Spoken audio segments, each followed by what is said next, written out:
Hi, everybody. This is the second part of our chapter 1 of Understanding Media from the public textbook. So, welcome to our virtual classroom. From now on, we will have some video lectures, some PowerPoints, and maybe person-to-person discussions when appropriate. So we talked about convergence last time, and we said that convergence is the coming together of different forms of mass media. And here's the definition again, the term we use today to describe the blurring together of different platforms. There are three different kinds of convergence: technological, economic, and cultural. And the textbook discusses all three aspects of convergence. In technology, you know how our cell phone can contain a camera, an actual phone, a playback device, an email. So it's the most visible thing. It includes print, audio, video. It involves one device instead of several, allowing you to do a lot of things from a very small place. So digital media have changed our lives, the nature of our interaction with each other, and the nature of our interaction with media messages. The mobile phone is a relatively new invention, and who would think that eventually it would become something that would replace many other platforms, even in some cases for younger people, a movie theater, because you can just lie on your couch and watch a movie on your phone. And I'm saying younger people because I, for example, cannot watch a movie on a small phone. So, having a smartphone, it has become a must, and even not very wealthy people, not very wealthy communities are rich with this technology. The second aspect of convergence is the economic piece of it. Media companies no longer specialize in one type of media, but then they rather come together. And this is happening through conglomeration, consolidation. We know about the stacking, vertical integration, horizontal integration. So you can have a movie theater owned by the same company as owns a book publishing function, etc., etc. So a radio station and a TV station and a newspaper owned by the same group. You're all familiar with these phenomena.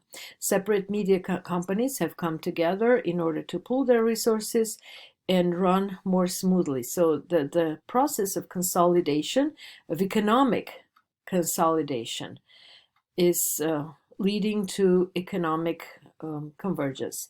So the pros of this process, the plus side is easy access to a lot of media, and the downsides, of course, limited competition. And when you have limited competition, you have limited choices. So there is an illusion of choice. When we turn on the TV, it shows so many programs, so many channels we can watch. But if you understand that a lot of them belong to the same companies, there are 6 media giants today.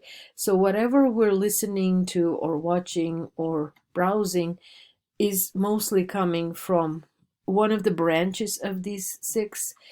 So there is a chart on your screens about consolidation.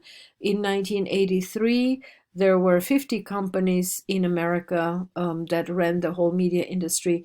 In 2011, it was already 6, and by now I'm sure that it's closer to 5. So the top 5 are listed here, and Disney, for example, is one of them. The top 5 companies have a market cap of $242.21 billion as of May 19.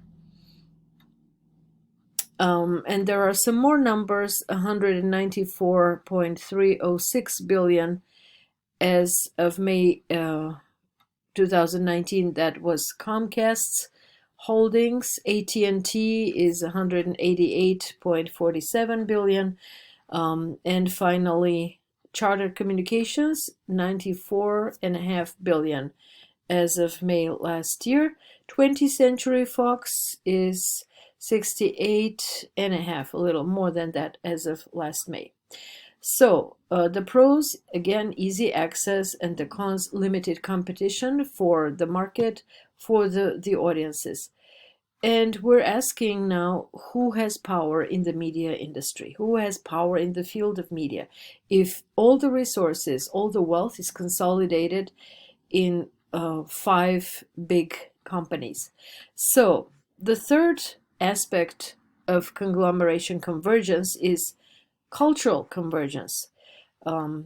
And it is related to globalization rather than conglomeration. It is globalization. So culture means values, beliefs, practices of groups of people.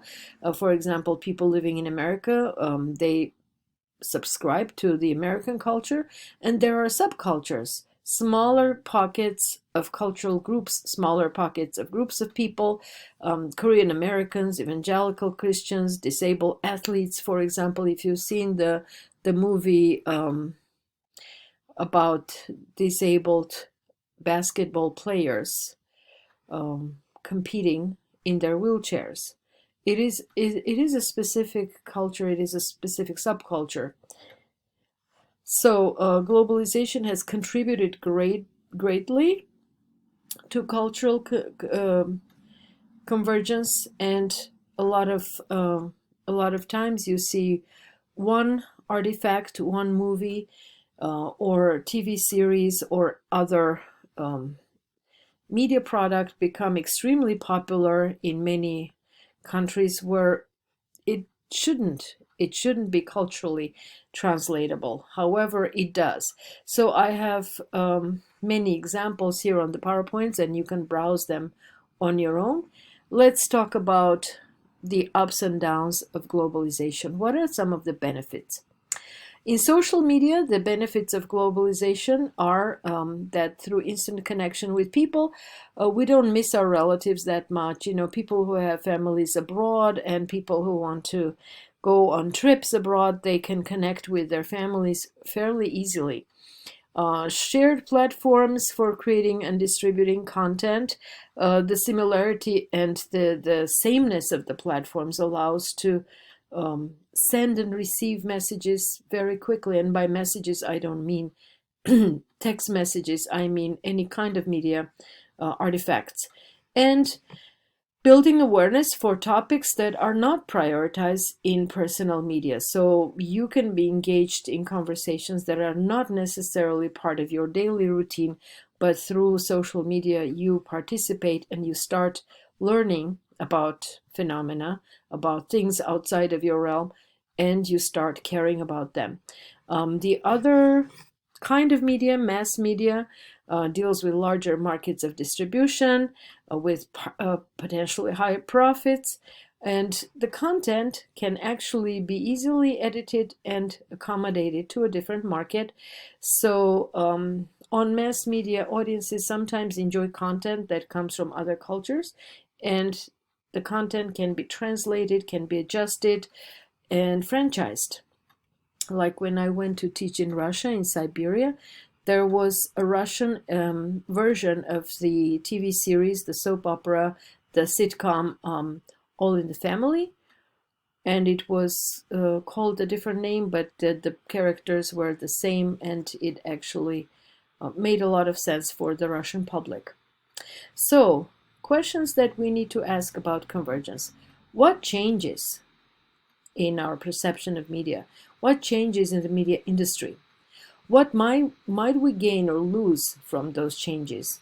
And how do we create effective messages within the convergent media model?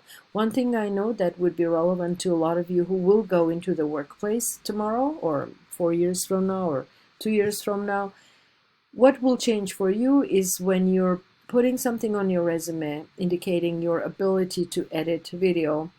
You should also mention that you can put that video on an online platform, that you can work with sound and you can write effectively and you understand how those media function. So you will be expected to to have a hold of many different platforms, and that is convergence. So you will be a converged media worker who is fluent, who is flexible and comfortable with the convergent media that we have today.